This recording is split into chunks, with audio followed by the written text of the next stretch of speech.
ഇന്ന് നമ്മൾ ഇൻസ്റ്റൻ്റ് ആയിട്ട് ഒറിഗാനോ മിക്സ് എങ്ങനെ വീട്ടിൽ തന്നെ ഉണ്ടാക്കിയെടുക്കാം എന്നതിൻ്റെ വീഡിയോ ആണ് കാണാൻ പോകുന്നത്. അപ്പോൾ നമുക്ക് ഒട്ടും താമസിയാതെ വീഡിയോയിലോട്ട് പോവാം. നമസ്കാരം, ഞാൻ അനിഷ വൈശാഖ്. എല്ലാവർക്കും അനീസ് കിച്ചണിലേക്ക് സ്വാഗതം. ഒറിഗാനോ പല നാട്ടിലും പല പേരിലാണ് അറിയപ്പെടുന്നത്. പനിക്കൂർക്ക എന്നാണ് ഞങ്ങൾ പറയാറുള്ളത്.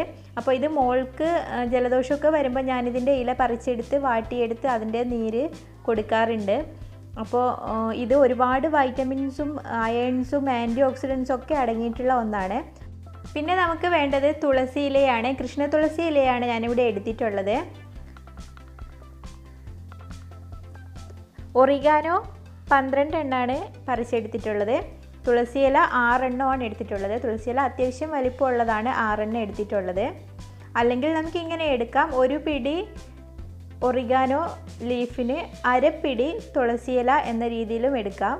ഇനി നമുക്കിത് നന്നായിട്ട് കഴുകിയെടുത്തതിന് ശേഷം ഇതിലെ ജലാംശം മുഴുവൻ ഒന്ന് കളയണം. അതിന് വേണ്ടിയിട്ട് ഞാനൊരു ടവലിലോട്ട് വിരിച്ചിട്ട് കൊടുക്കുന്നുണ്ട്. എന്നിട്ട് ജസ്റ്റ് ആ ടവൽ കൊണ്ട് തന്നെ ഒന്ന് ഒപ്പിയെടുക്കുന്നുണ്ട് അതിലുള്ള വെള്ളമൊക്കെ. അതേപോലെ ഈ ഒറിഗാനോ ലീഫ് ഞാൻ നന്നായിട്ട് ബ്രഷ് ഉപയോഗിച്ചിട്ടാണ് കഴുകിയെടുത്തിട്ടുള്ളത്. പിന്നെ നമുക്ക് വേണ്ടത് വെളുത്തുള്ളിയാണ്. 1 ടീസ്പൂൺ വെളുത്തുള്ളിയാണ് ഞാൻ എടുത്തിട്ടുള്ളത്. നല്ല നൈസായിട്ട് കട്ട് ചെയ്തെടുത്തിട്ടുണ്ട്. കട്ടി കൂടുതലായാൽ അത് പെട്ടെന്ന് നമുക്ക് ഡ്രൈ ആയി കിട്ടത്തില്ല. ലോ ഫ്ലെയിമിലിട്ടിട്ടാണ് നമുക്കിതൊന്ന് ഡ്രൈ ആക്കി എടുക്കേണ്ടത്. നന്നായിട്ട് ഡ്രൈ ആയി വരുമ്പോൾ അതിനൊരു പ്രത്യേക സൗണ്ട് തന്നെ ഉണ്ടാവും. അപ്പോൾ ഇതിപ്പോൾ നന്നായി ഡ്രൈ ആയി വന്നിട്ടുണ്ട്. ഇനി നമുക്കിതിലോട്ട് ഒറിഗാനോ ലീഫ് ഇട്ട് കൊടുക്കാം.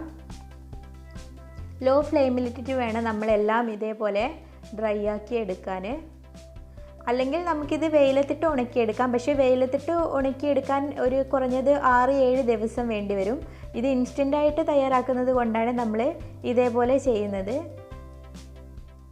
നന്നായിട്ട് ചൂടടിക്കുമ്പോൾ ഇലയൊക്കെ ചുരുണ്ടു പോകാനുള്ള ചാൻസ് ഉണ്ട്. അപ്പോൾ നമ്മളതൊന്ന് എടുത്തിട്ട് നിവർത്തിയിട്ട് കൊടുത്താൽ പെട്ടെന്ന് തന്നെ നമുക്കിതേപോലെ ഡ്രൈ ആക്കി എടുക്കാൻ പറ്റും. അതേപോലെ തന്നെ ഇനി നമുക്ക് തുളസി ഇലയും ചെയ്തെടുക്കാം. ഒറിഗാനോ ലീഫിനെ അപേക്ഷിച്ച് തുളസിയില പെട്ടെന്ന് തന്നെ നമുക്ക് ഡ്രൈ ആയി കിട്ടും. അതുകൊണ്ടാണ് രണ്ടും സെപ്പറേറ്റ് ചെയ്യേണ്ടി വന്നത്. പിന്നെ നമുക്ക് വേണ്ടത് 1/2 ടീസ്പൂൺ കുരുമുളകാണ്. പിന്നെ 1 വറ്റൽ മുളകും കൂടി വേണം. ഇത് രണ്ടും നമുക്ക് ഇതേപോലെ ഒന്ന് ഡ്രൈ റോസ്റ്റ് ചെയ്തെടുക്കാം. ലോ ഫ്ലെയിമിലിട്ടിട്ടാണ് ചെയ്യുന്നത്. അതിനുശേഷം നമുക്ക് ഇതെല്ലാം കൂടെ ഇട്ടിട്ട് ഒന്ന് പൊടിച്ചെടുക്കാം.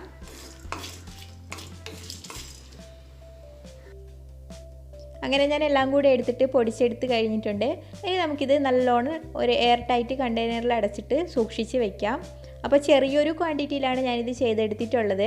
ഇത് തന്നെ നമുക്ക് കുറേ യൂസ് ചെയ്യാനുണ്ടാവും. കാരണം നമ്മളിത് എപ്പോഴും യൂസ് ചെയ്യുന്നില്ലല്ലോ. അത്യാവശ്യം പിസയിലും പിന്നെ അതേപോലെ തന്നെ സ്പെഷ്യലായിട്ടുള്ള ഫിഷ് കറിയിലൊക്കെ നമുക്കിത് യൂസ് ചെയ്യാം. നല്ലൊരു ഫ്ലേവറാണിത്. അപ്പോൾ ഇന്നത്തെ വീഡിയോ നിങ്ങൾക്ക് ഇഷ്ടപ്പെട്ട് കാണുമെന്ന് ഞാൻ പ്രതീക്ഷിക്കുന്നു. നമുക്ക് വീണ്ടും കാണാം മറ്റൊരു റെസിപ്പിയുമായി. താങ്ക്